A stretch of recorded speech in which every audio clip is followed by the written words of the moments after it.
Hermanos queridos, bienvenidos para estudiar la palabra de Dios, y también a los hermanos que se conectan con nosotros desde diferentes lugares en este horario para juntos estudiar la Biblia y también orar a Dios los unos por los otros. Tenemos la bendición de ir estudiando, escudriñando libro por libro y capítulo por capítulo la palabra de Dios. Ya hemos estudiado todo el Pentateuco, Génesis, Éxodo, Levítico, Números y Deuteronomio. También el libro de Josué, y ahora estamos en el libro de Jueces, y para hoy el capítulo 7. En el capítulo 6 vimos ya que en Israel había un pecado cíclico, un patrón que se repetía. El pueblo de Dios se volvía a Él, Israel volvía a Dios. Entonces, en el dolor, en el sufrimiento, en la adversidad, cuando eran saqueados, Dios les enviaba pruebas, tribulaciones. Ellos levantaban su mirada al cielo, clamaban a Dios, oraban a Dios, se humillaban. Dios los oía, les enviaba un libertador, el libertador los libertaba, vivían cierto tiempo de paz y luego otra vez se alejaban de Dios y volvían a sus delitos y pecados. Es triste esto. Miren el capítulo 3, el versículo 1. Estas pues son las naciones que dejó Jehová para probar con ellas a Israel, a todos aquellos que no habían conocido todas las guerras de Canaán. Dice el verso 7, hicieron pues los hijos de Israel lo malo ante los ojos de Jehová y olvidaron a Jehová su Dios y sirvieron a los Baales, dice el verso 7, y a las imágenes de acera. Baal, el dios de la producción agrícola. Y en lugar de clamarle a Dios, el pueblo de Israel le clamaba a Baal para que envíe lluvias. Y en cambio, Acera era la diosa del amor, o el ídolo del amor, era la diosa del sexo. Y cuando una mujer no tenía hijos porque era estéril, en lugar de clamarle a Dios, le clamaba a Astarot. A ese nivel bajo cayó Israel. Y en su alejamiento, dice el verso 8, y la ira de Jehová se encendió contra Israel y los vendió en manos de Cusán Risataim, esto es, rey de Mesopotamia. Y cuando ellos estaban siendo afligidos, dice el verso 9, entonces clamaron los hijos de Israel a Jehová, y Jehová los oyó, y levantó un libertador a los hijos de Israel, y los libró. ¿A quién levantó? A Otoniel, porque dice el verso 10, y el Espíritu de Dios vino sobre él, y le dio una gran victoria. Y verso 11, reposó la tierra 40 años. Pasaron los 40 años de reposo, y miren el versículo 12. Volvieron los hijos de Israel a hacer lo malo ante los ojos de Jehová. Cíclico, repetitivo. Si nosotros escribiéramos la historia, nuestra historia pasada, seguramente también se asemejaría mucho a la historia de Israel. Momentos altos y momentos muy bajos, momentos de comunión con Dios y momentos de frialdad, momentos de fervor y momentos de apatía. Así era Israel, fervor y apatía, fervor y apatía. Y dice, volvieron a hacer lo malo. Y entonces, como hicieron lo malo, Jehová les envió un enemigo llamado Eglón, en el verso 12, rey de Moab. Entonces en su angustia, en su dolor, verso 15, clamaron los hijos de Israel a Jehová. Y Dios, que es bueno, los oyó. Les levantó un libertador. El primero era Otoniel, ahora Ahod, un hombre zurdo. Y este hombre asesinó a Eglón. Y entonces vencieron a los moabitas y tuvieron descanso. Dice la última parte del verso 30, y reposó la tierra. ¿Cuánto? Ahora 80 años. Después volvieron atrás y les levantó, dice el verso 31, a Samgar. Y no se dice cuánto tiempo, pero volvieron, hicieron lo malo, y este hombre dice, también salvó a Israel. Y 4:1, cuando murió Ahod, Dios levantó ahora una jueza. ¿Por qué? Porque Israel, dice, volvieron a hacer lo malo ante los ojos de Jehová.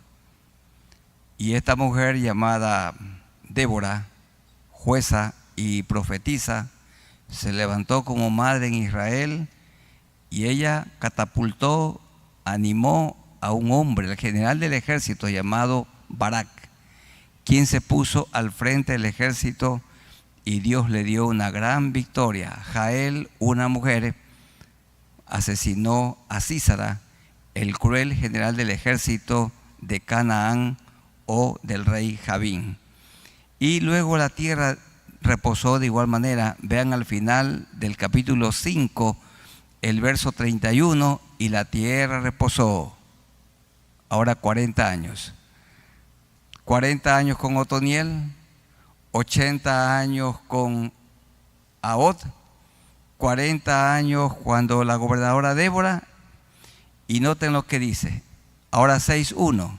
Los hijos de Israel volvieron a hacer lo malo ante los ojos de Jehová. Y ahora le levantó a los madianitas. Y la mano de Madián prevaleció contra Israel, dice 6:2.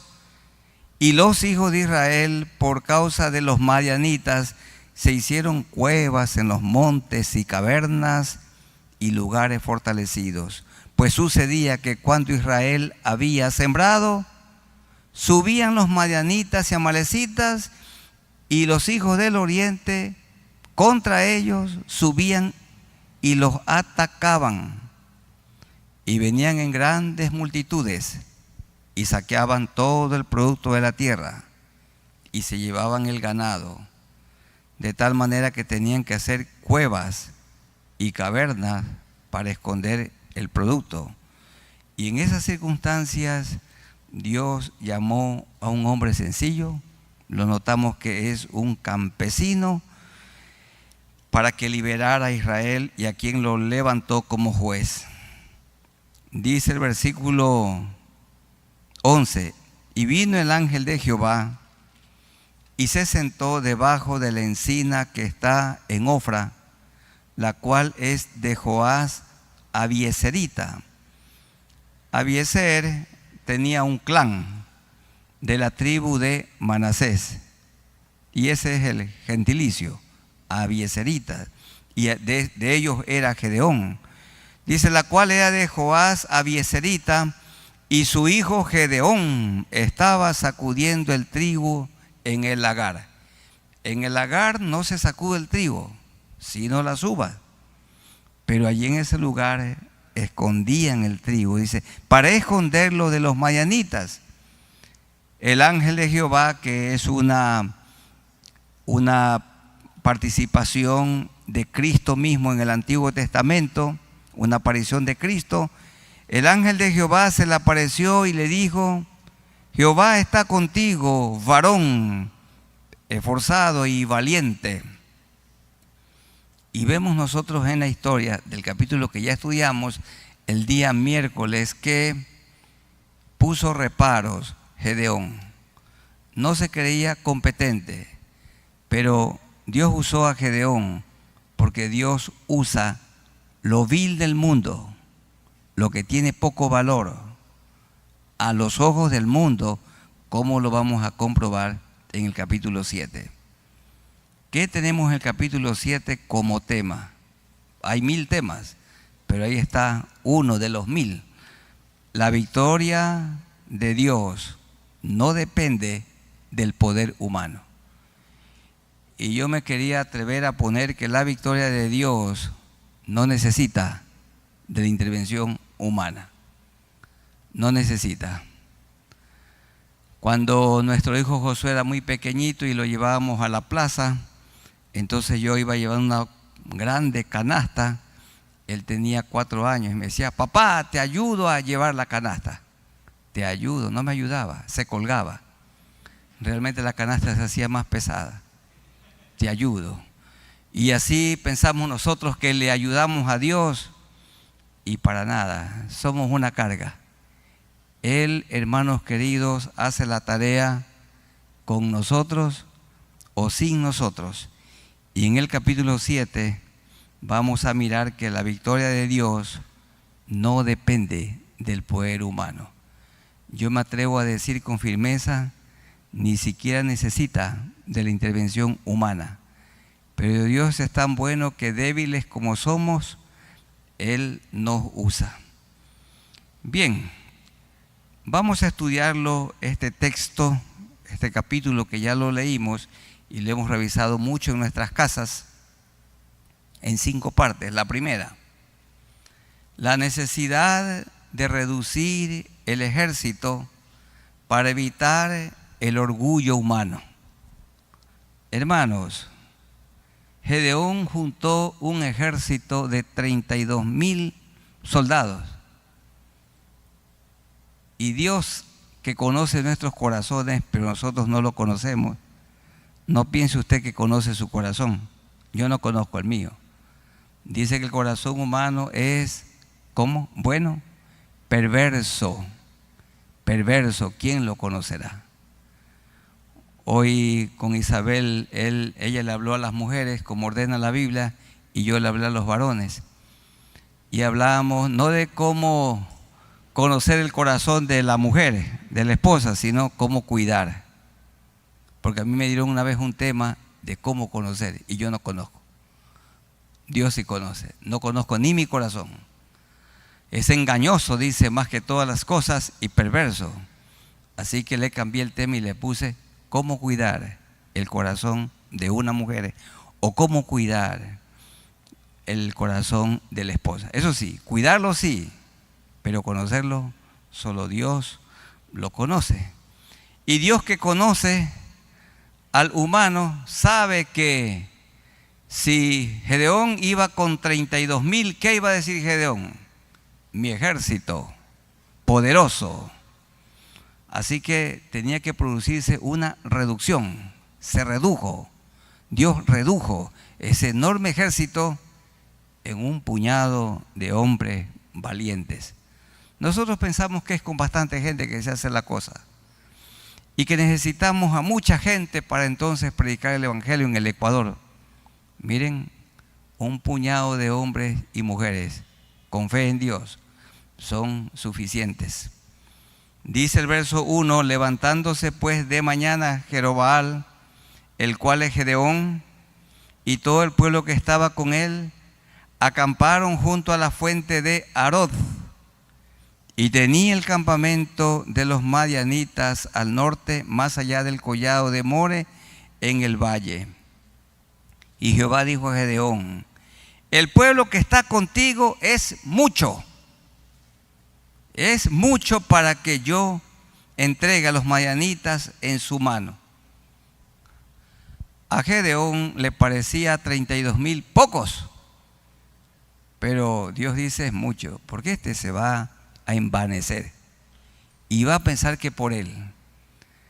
Si saben, hermanos, que mis oídos a lo largo de servir al Señor ya algunos años, yo siempre he oído de personas que dicen: por mí esa iglesia creció, por mí tienen eso, por mí.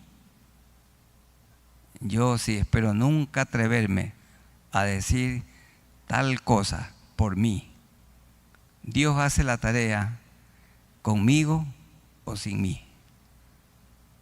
Él va a cumplir con su propósito, nos involucremos o no. Así que, sabiendo Dios que Gedeón iba a decir por mí. Le dijo, oye, ese pueblo es mucho, mucho para que yo entregue a los madianitas en tu mano. No sea, ahí está, anticipando Dios, que se alabe Israel contra mí, diciendo, mi mano, yo, la primera persona del singular, yo salvé a Israel. A los gobernantes les gusta pintar en todo puente, en toda calle, en toda avenida, toda cosa que hacen, todo edificio que hacen, lo ponen como que ellos lo han hecho. Y bueno, eso es la plata del pueblo ecuatoriano. Si por lo menos dijeran, nosotros los ecuatorianos hemos hecho esto. También se han oído que madres dicen, mi hijo dice. Ella solita lo tuvo. No participó el marido.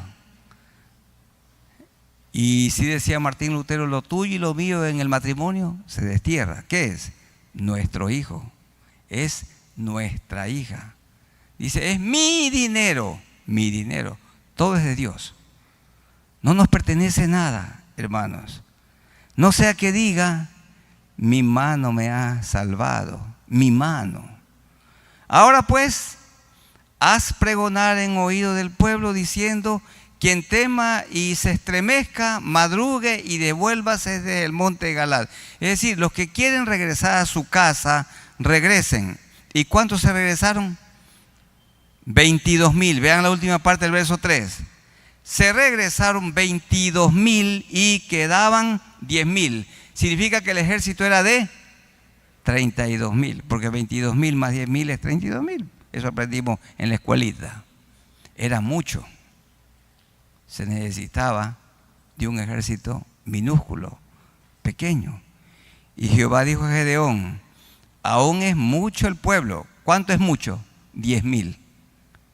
Pero hermanos, yo he leído comentarios que los madianitas eran alrededor de 150,000 y 32,000 era nada para 150,000. Pero lo poco en manos de Dios tiene tanto valor. Llévalos a las aguas y allí te los probaré. ¿Cuál era la prueba?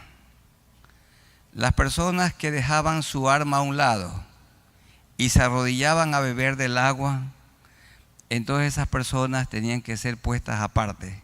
Esas personas tenían que ser devueltas. Y solamente quedarían los que iban a estar mirando para todos lados y tomaban el agua y lo llevaban a la boca, dice como lame el perro.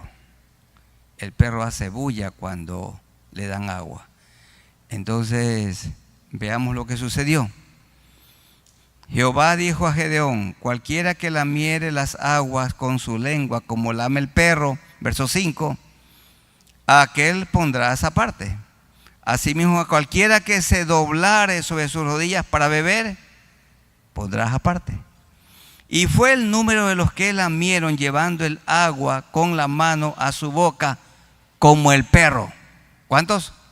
300.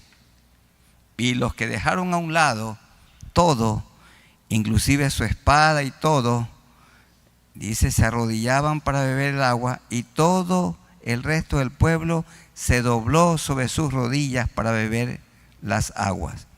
Entonces Jehová dijo a Gedeón en el verso 7, con estos 300 hombres que lamieron el agua os salvaré y entregaré a los madianitas en tus manos y váyase toda la demás gente, cada uno a su lugar. Y habiendo tomado provisiones para el pueblo y sus trompetas, envió a todos los israelitas, cada uno a su tienda, a su casa. Y retuvo a aquellos 300 hombres y tenía el campamento de Madián abajo en el valle. Punto número 1, la necesidad de reducir el ejército. ¿Para qué? Para evitar el ego, el orgullo, la jactancia. Para que no diga Gedeón, por mí. Ustedes se han oído esos padres que le dicen al hijo, ese porte grandote que tienes, por mí. Eso no es bueno. Por mí tienes ese título académico. Yo te di, hermanos, no se hace eso. No se hace. El amor solo da. Y el amor verdadero no espera nada a cambio. Un hombre no ama a su esposa para que ella lo ama a él. El amor no espera retribución, hermano, por favor. No espera. El amor no calcula tampoco. No dice este regalo es muy caro. El amor no calcula. El amor solamente se complace en dar. Así que Dios estaba evitando el maldito orgullo en la vida de este joven líder, juez, gobernador, llamado Gedeón. E hizo que solamente vayan con él un reducido grupo de hombres. Yo recuerdo cuando hubo la catástrofe en Manabí, ¿se acuerdan? Nosotros estábamos fuera del país, regresamos inmediatamente y mis compañeros de la Junta Directiva Nacional me dijeron: David, están asaltando por las carreteras, ¿se acuerdan? Así que si te vas para allá, llévate unos amigos, unos hermanos o pastores que sean fornidos, altos. ¿Qué fornidos? Me llevé unas personas que son muy pequeñitos y muy delgaditos. Y gracias a Dios, Dios nos guardó. No nos pasó absolutamente nada. No tiene que ver, hermanos, con la fuerza humana. En segundo lugar, la confirmación de Dios a través del relato de un sueño. Dios hizo que Gedeón oyera el relato de un sueño. Ese relato está desde el verso 9. Aconteció que aquella noche Jehová le dijo: levántate y desciende al campamento, porque yo lo he entregado en tus manos. Con esos 300. Y si tienes temor de descender, baja tú con Fura, tu criado, al campamento. Algunos tienen una cosmovisión equivocada de Sansón. Piensan que Sansón medía 2 metros y que era musculoso, como Rambo. No, él era un hombre flacuchento, un hombre como cualquiera. No, nada. Pelo largo sí era. Tampoco no estaba ahí su fuerza. Nada más que era un pacto que había con Dios. Y él no debía permitir que nadie le corte el pelo, ni tenía que tomar bebidas alcohólicas. Él era nazareo. Pero él no guardó su pacto, su compromiso con Dios, y cayó en manos de una mujer, Dalila, que lo redujo a un bocado de pan. Y por desobediente y rebelde le sacaron los ojos y molía granos. Bueno, y el pelo le creció, pero eso no fue el asunto, sino que se volvió a Dios y Dios le dio la oportunidad para vengarse. Y echó el templo de Dagón, que estaba repleto de gente, sobre su cuerpo. Y dijo: muera yo con los filisteos. Y aparece Sansón, majestad, como uno de los héroes de la fe. También Barak, y no aparece Débora. Hermanos queridos, el Señor usa a quien el mundo le da poco valor, o dice no tener valor alguno. Dice el verso 11: y oirás lo que hablan. Al descender al campamento, tú oirás lo que hablan, y entonces tus manos se forzarán, y descenderás al campamento. Y él descendió con Fura, su criado, hasta los puestos avanzados de la gente armada que estaba en el campamento. Y los madianitas y los amalecitas y los hijos del oriente estaban tendidos en el valle como langostas en multitud. Se dice 150,000 personas. Y sus camellos eran innumerables como la arena que está a la ribera del mar, en multitud, no se puede contar.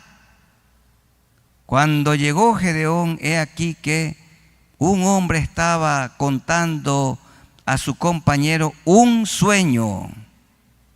Y alguno va a decir, o sea que Dios sí habla por sueño. Dice Hebreos que Él ahora habla por medio de su Hijo, el Señor Jesucristo. Aquí tenemos un acto soberano de Dios obrando para animar a Gedeón. Hermanos, ¿qué necesitan los hombres? Ánimo. ¿Qué está haciendo Dios con Gedeón? Animándolo. ¿Qué tiene que hacer una esposa sabia con su esposo? Animarlo. Anímelo, hermana. No le diga que no sirva para nada. Nunca le diga que es poco hombre porque lo destruye. Ni tampoco a su hijo. Tiene que animarlo, tiene que ayudarlo, tiene que aconsejarlo.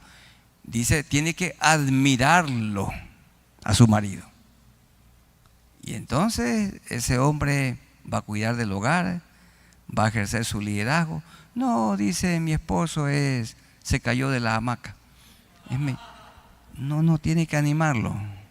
No, dice, es que él tiene poca educación, él no sabe hablar, es que él creció en el campo. Hermanas queridas, tiene que animarlo. Aquí vemos nosotros a Dios animando a Gedeón. Entonces dice el versículo 13, un sueño diciendo, he aquí yo soñé un sueño, decía ese hombre. Veía un pan de cebada que rodaba hasta el campamento de Madián y llegó a la tienda y la golpeó de tal manera que cayó y la trastornó de arriba abajo y la tienda cayó. Y su compañero respondió y dijo, este es un madianita que le responde al otro madianita, esto no es otra cosa sino la espada de Gedeón, hijo de Joás, varón de Israel. Dios ha entregado en sus manos a los madianitas con todo el campamento. Como Dios está animando a este hombre, y hermanos, la iglesia tiene que animar a su pastor. La verdad es que las iglesias no suelen ser muy animadoras. Palabras de ánimo. ¿Qué necesita un músico? Palabras de ánimo. No palabras halagüeñas. No un cepillo. No palabras exageradas, no. Decirle al músico, mi hermano, yo veo que tú cada vez mejoras. No decirle que toca como un ángel, porque no toca como un ángel. No dice tú cantas como un ángel, no.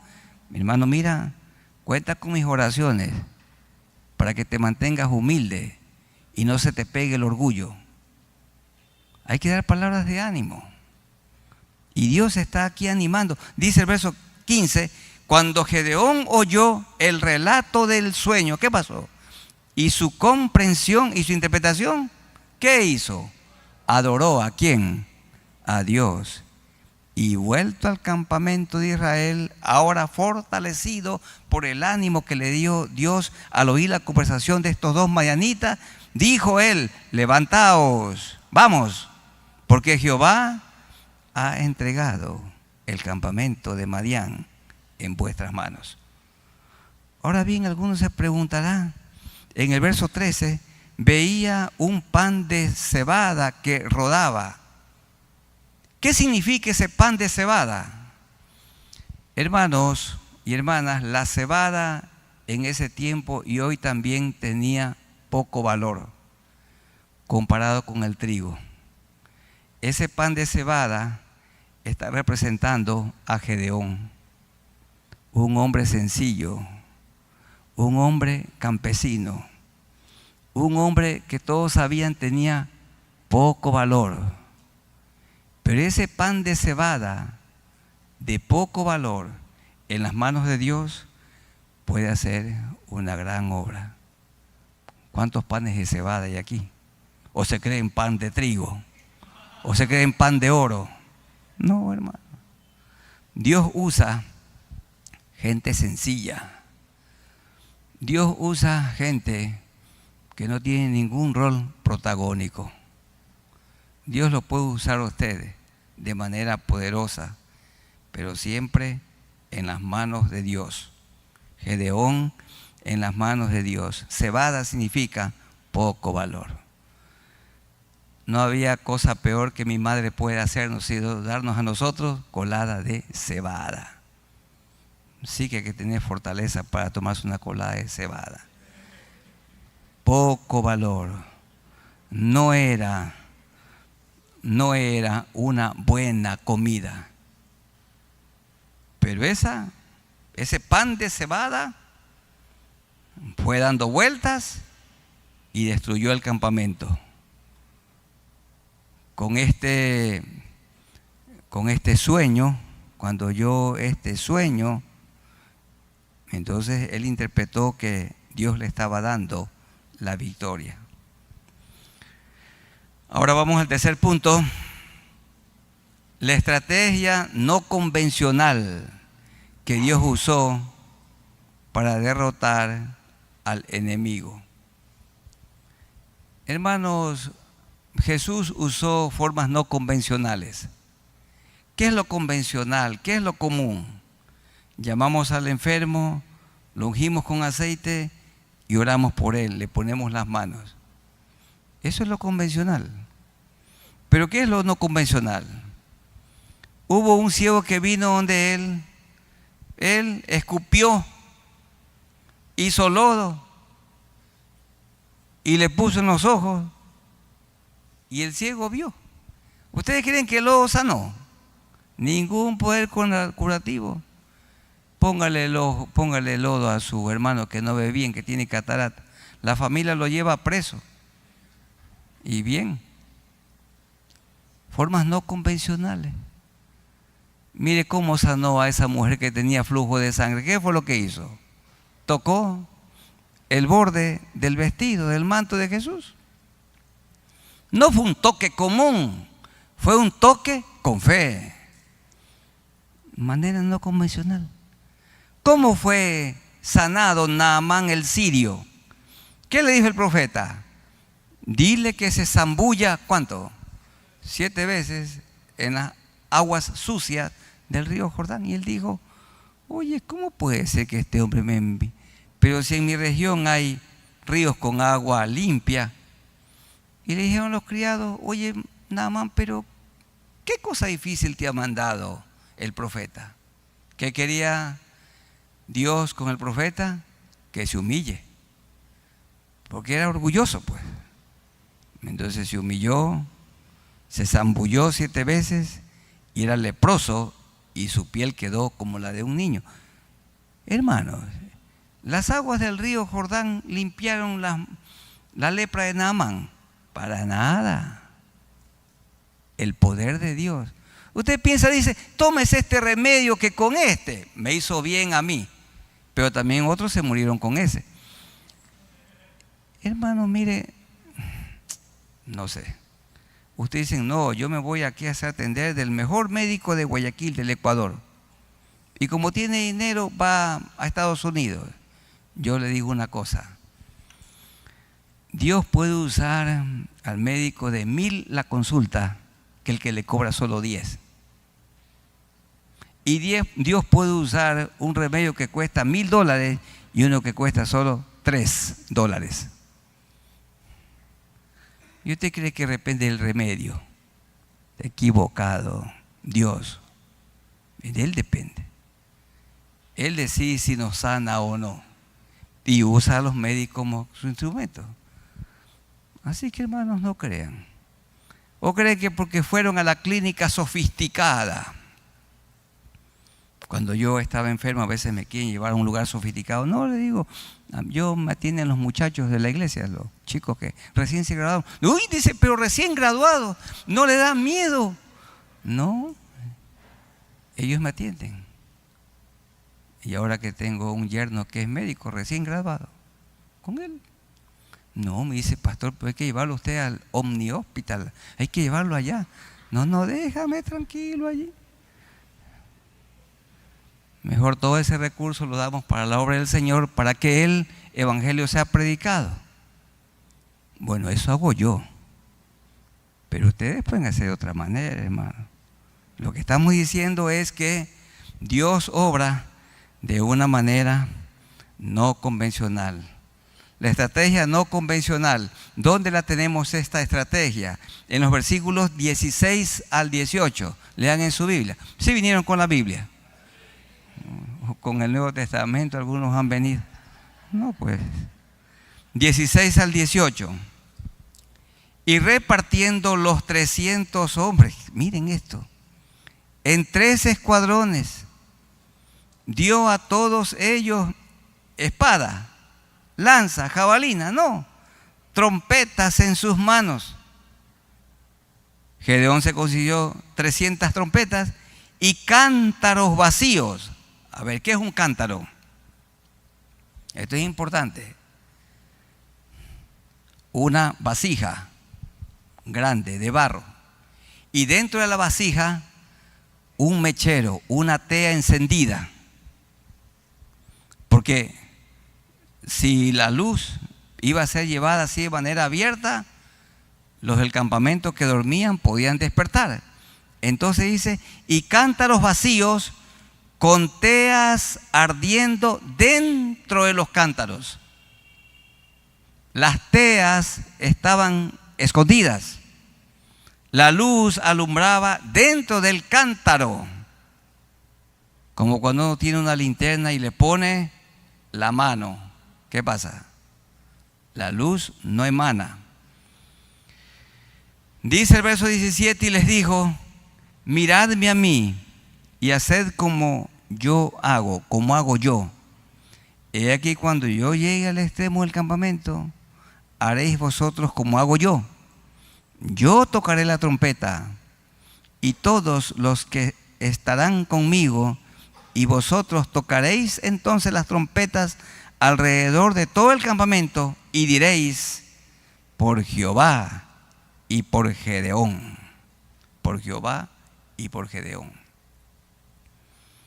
Bien, el campamento era enorme y los 300 hombres con su trompeta y con su cántaro, dentro del cántaro, teas encendidas, se ubicaron en un lugar estratégico. Y ahora vamos al cuarto punto. La victoria que Dios dio a Israel sin que ellos combatan, sin combatir. Victoria sin tener que pelear, sin combatir. Esto sí hay que leer, versículos 23, versículos 19 al 22. Llegaron pues Gedeón y los 100 hombres que llevaban consigo, porque se hicieron 3 grupos de 100, al extremo del campamento, al principio de la guardia de la medianoche, cerca como de las 12 para nosotros, cuando acababan de renovar los centinelas. ¿Y qué hicieron los 300 hombres? Y tocaron las trompetas y quebraron los cántaros que llevaban en sus manos. Cuando quebraron los cántaros, ¿qué pasó? Las teas alumbraron. Las teas alumbraron. La luz iba escondida. Y los 3 escuadrones, dice el versículo 20, tocaron las trompetas y quebrando los cántaros, tomaron en la mano izquierda las teas y en la derecha las trompetas con que tocaban, y gritaron por la espada de Jehová y de Gedeón. Y se estuvieron firmes cada uno en su puesto en derredor del campamento. Entonces todo el ejército echó a correr, la multitud de los madianitas, dando gritos y huyendo. Y los 300 tocaban las trompetas, y Jehová, no Gedeón, hermanos, y Jehová puso la espada de cada madianita contra su compañero madianita en todo el campamento. Se mataron entre ellos. Dicen los autores, estaban allá sentados en esos montes como 150,000 madianitas. Y el ejército huyó hasta Bet-sita en dirección de Serera. y hasta la frontera de Abel Meola en Tabat, hasta el versículo 22. ¿Cómo fue esta gran victoria? No convencional. No pelearon, no tuvieron que hacer uso de la espada, porque entre ellos se asesinaron, entre ellos se mataron y hubo una mortandad incontable. Pero vean, hermanos, en el versículo 20, quebrando los cántaros. ¿Qué era necesario para que aparezca la luz? Quebrar el cántaro. Y hermanos, yo estaba pensando que para que su vida alumbre y para que mi vida alumbre, hay que quebrar el orgullo. Hay que quitar la ignorancia bíblica para predicar bien. Y para que prediquemos y para que amemos, el orgullo tiene que ser quitado. El orgullo tiene que ser quebrado. Había que romper la vasija para que las teas ardan, para que la luz sea evidente a todos. Y yo estaba pensando, ¿qué de su vida tiene que ser quebrado? ¿Qué de mi vida tiene que ser quebrado? ¿Qué de mi vida tiene que ser quitado para que se pueda ver la luz de Cristo? Lo que sí les aseguro, el ego tiene que ser quebrado. La mentira, el engaño. Difícil que un creyente que tiene amargura pueda alumbrar. La amargura tiene que ser quebrada. La amargura tiene que ser quitada. ¿Y saben qué no deja alumbrar a un creyente? La envidia. La envidia tiene que ser quebrada. La envidia tiene que ser quitada. Porque es un cántaro que impide que la luz pueda verse. Su vida y mi vida deben de alumbrar, pero el pecado tiene que ser quitado. Y en último lugar, la obediencia y valentía de unos pocos puede inspirar a muchos. La obediencia y valentía de pocos, ¿cuántos? 300. Puede inspirar a muchos. Esto tenemos ya en los versos 23 al 25, lo último. Y juntándose de los de Israel, de Neftalí, de Aser y de todo Manasés, se animaron, viendo la gran victoria, y siguieron a los mayanitas. Gedeón también envió mensajeros por todo el monte de Efraín, diciendo: descended al encuentro de los madianitas. Estos madianitas eran descendientes de Abraham, con una mujer llamada Cetura. Descended al encuentro de los madianitas y tomad los vados, las llanuras de Bet-bara y del Jordán, antes que ellos lleguen. Y juntos todos los hombres de Efraín tomaron los vados de Bet-bara y del Jordán. Y tomaron a los cabezas, a los cabecillas, a los caudillos, a los que dirigían la maldad. En el verso 25. Aquí en el Ecuador se está apresando a mucha gente, dicen. Pero ¿saben qué? Los cabecillas, esos no todavía. Esos están fuera, están por ahí escondidos. Y por allí gente de bajo rango es encontrada. La situación en el Ecuador es crítica. Y yo sí creo que tenemos que unirnos en clamor a Dios. Clamar a Dios como clamó el pueblo de Israel. Y Dios se va a acordar de nosotros. Y sí nos puede librar de esta situación difícil, de este trance agudo que vivimos. Y tomaron a 2 príncipes de los madianitas, dice el verso 25. ¿Cómo se llamaban? Oreb y Zeeb. Y mataron a Oreb en la peña de Oreb, y a Zeeb lo mataron en el lagar de Zeeb. Y después que siguieron a los madianitas, trajeron las cabezas de Oreb y de Zeeb a Gedeón al otro lado del Jordán. Entonces se cumplió lo que dice el tema. La victoria de Dios no depende del poder humano. Hermanos, quiere que le digan una cosa. Mi hermana mayor es médico.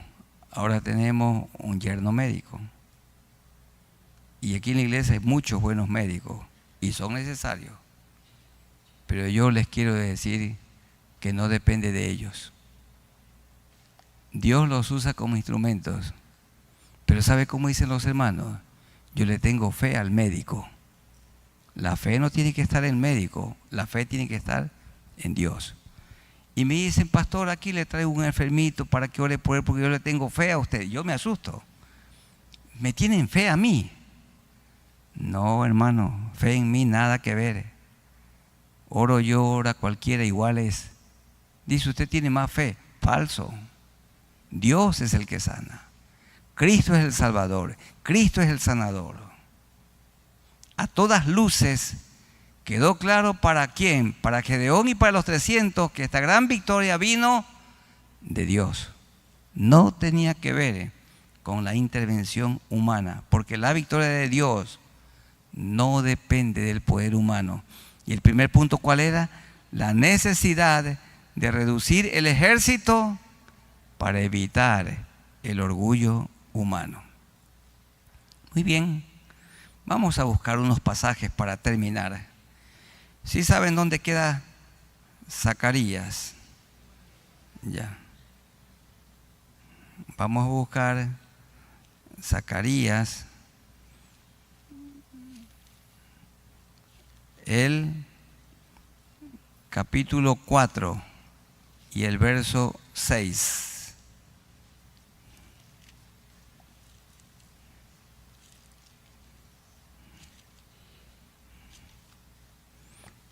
Zacarías 4, 6. Entonces respondió y me habló diciendo: esta es palabra de Jehová a Zorobabel, que dice: no con ejército ni con fuerza, sino con mi espíritu, ha dicho Jehová de los ejércitos. Repetimos: no con ejército ni con fuerza, sino con mi espíritu, ha dicho Jehová de los ejércitos. Si Jehová no guardara la ciudad, en vano vela la guardia. ¿Usted cree que su casa no ha sido minada por las puertas que tiene, por los cerrojos de hierro? Dice, mi casa tiene puertas de Guayacán, o porque tiene muros de 4 o 5 metros de alto, o porque tiene cerco eléctrico. Hermanos, por pura gracia de Dios. ¿Qué usted cree que no ha sido asaltado o secuestrado porque anda en un carro blindado? A mí me ofrecieron blindar el carro que conduzco. No, le digo, ¿qué va a blindar? Ninguna cosa. Mi blindaje es el Señor Jesucristo. Él me guarda a mí. Y Él también puede permitir que me asesinen, si Él quiere. Nuestra vida depende de Él. Es Dios el que nos guarda. No es usted que es habilidoso. He conducido por las carreteras del Ecuador más de 40 años porque soy buen chofer. ¿Qué buen chofer? Prudente sí, pero es la gracia del Señor, nada más. Otra vez, no con ejército ni con fuerza, sino con mi espíritu, ha dicho Jehová de los ejércitos. Busquemos en 2 Corintios 12.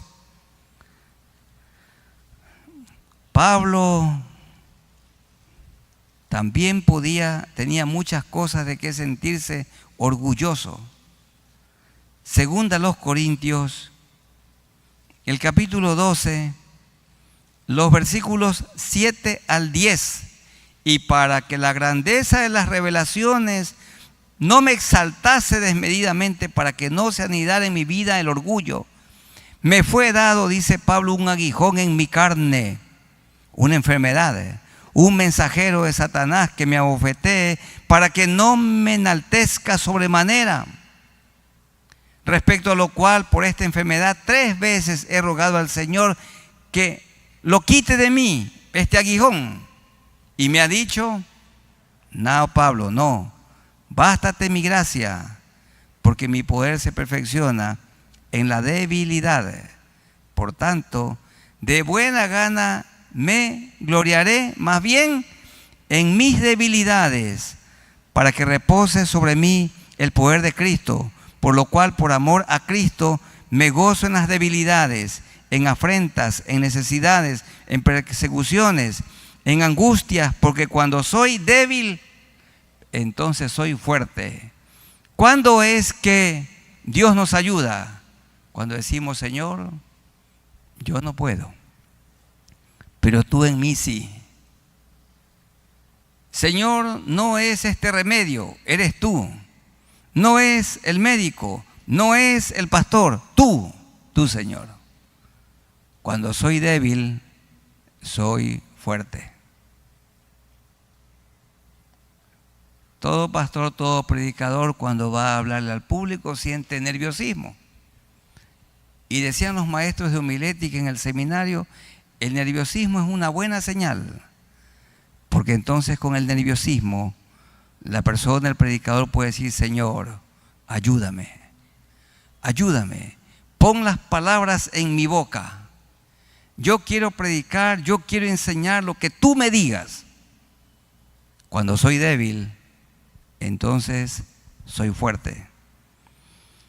Y a este hombre débil, Pablo, su nombre en griego es Paulus, que significa pequeñito. Algunos creen que Pablo medía 2 metros de altura. No, un hombre bajito de estatura y bien delgadito. Y tenía un problema en los ojos, oftalmia aguda, dice. Y no tenía buen aspecto, porque mientras él hablaba a veces chorreaba esa oftalmia aguda, una materia blanca. Así que ese es el gran apóstol Pablo. Pero miren, ese hombre con un pequeño grupo de hombres y mujeres que lo acompañaban, trastornaba el mundo, trastornaba el mundo. Hoy hay que enviar equipos tan sofisticados de personas, pero en ese tiempo leamos por favor Romanos 15. Pero encuentren en su Biblia, hermano, que ustedes se la saben de memoria. Romanos 15, del 18 al 24. Y Pablo dice también que Dios escoge lo vil del mundo, a los Gedeones, a los Ahod, a las Débora, a los Otoniel, lo vil del mundo, para avergonzar a los sabios. Dice 15, 18 al 24, de Romanos 15, 18. Porque no os haría hablar sino de lo que Cristo ha hecho por medio de mí, para la obediencia de los gentiles con la palabra y con las obras, con potencia de señales y prodigios en el poder del Espíritu de Dios, de manera que desde Jerusalén y por los alrededores hasta Ilírico, significa el norte de Europa, todo lo he llenado del Evangelio de Cristo. No había automóviles, no había bicicletas, no había motocicletas, no había aviones. Y había llenado con el Evangelio a todo el mundo conocido. Todo lo he llenado con el Evangelio. Verso 20. Y de esta manera me esforcé a predicar el Evangelio, no donde Cristo ya hubiese sido nombrado, para no edificar sobre fundamento ajeno. Hoy se forman iglesias numerosas con gente de otras iglesias, pero no gente que se la ha sacado de las tinieblas a la luz admirable.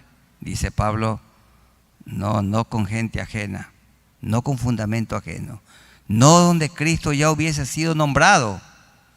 No tenemos que fundar una iglesia donde no está la alianza cristiana y misionera, sino donde Cristo no está siendo predicado, para no edificar sobre fundamento ajeno, sino, como está escrito, verso 21, aquellos a quienes nunca les fue anunciado acerca de Él verán, y los que nunca han oído de él entenderán.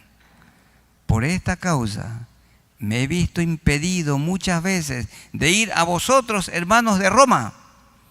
Pero ahora, increíble esto, no teniendo más campo en estas regiones, le había predicado el evangelio al mundo.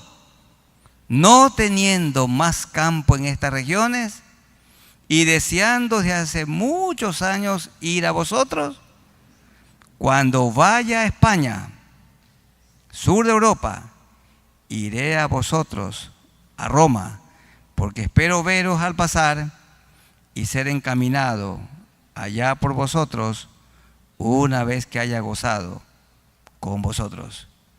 El insigne apóstol Pablo, con sus debilidades, con su aguijón en la carne y con un puñado de hombres y mujeres que le acompañaban, trastornaba el mundo y predicó el evangelio del reino a todo el mundo conocido.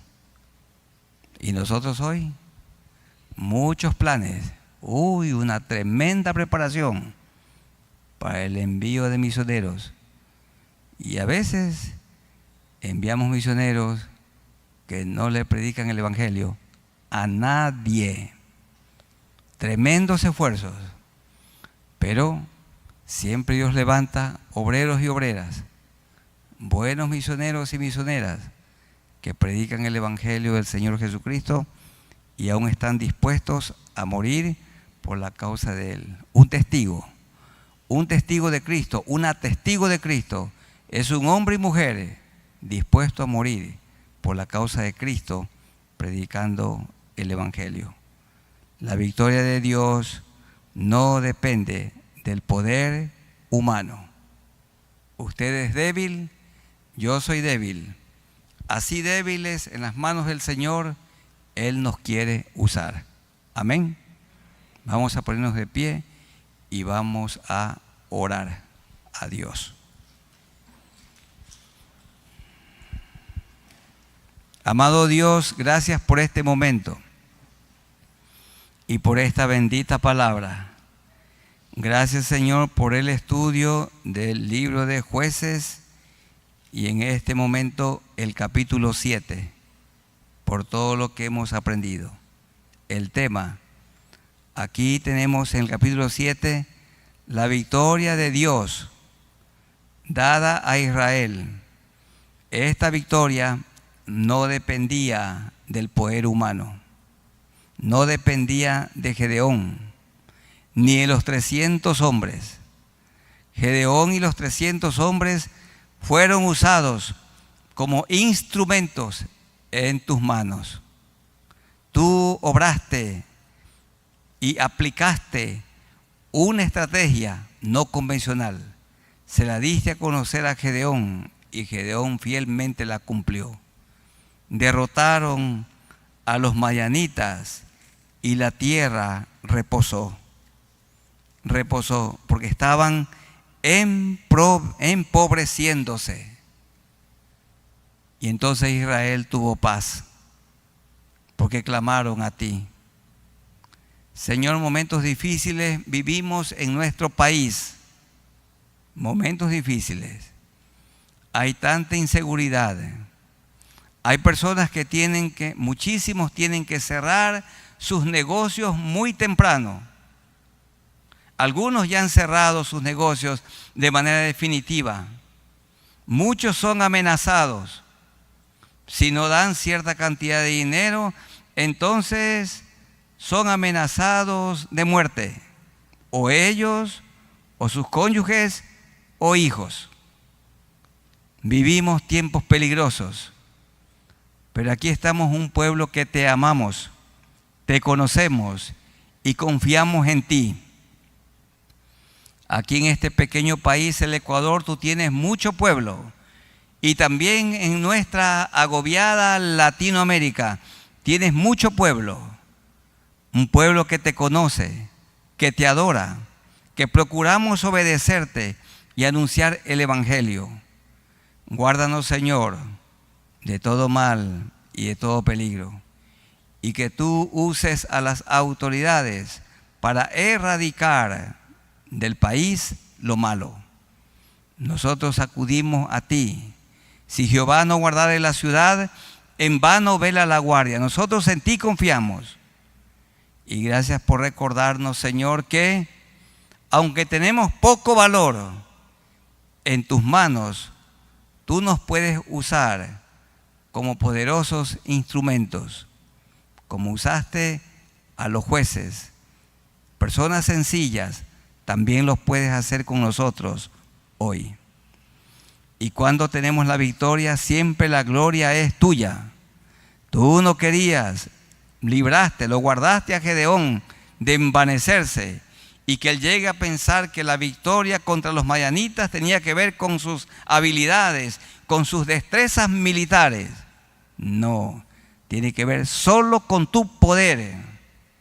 Y cuando estamos enfermos, tú eres el médico divino, el médico eterno, y que usas a los médicos de la tierra como instrumentos en tus manos, pero tú eres el sanador.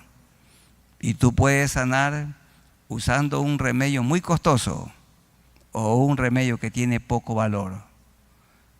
Tú eres Dios, te amamos, te adoramos. Gracias, Señor, por escogernos, por apartarnos para ti, porque nos consideramos lo vil del mundo, pero tú nos has limpiado con tu sangre preciosa y nos has hecho tus hijos. Te amamos y te adoramos. Ayúdanos a vivir agradecidos en el nombre de nuestro Señor Jesucristo. Amén. Tomen asiento, hermanos y amigos, que el Señor les bendiga, y a los amigos y hermanos que se han conectado con nosotros les saludamos y les damos un abrazo en el amor de Jesucristo a todos ustedes. Dios les bendiga.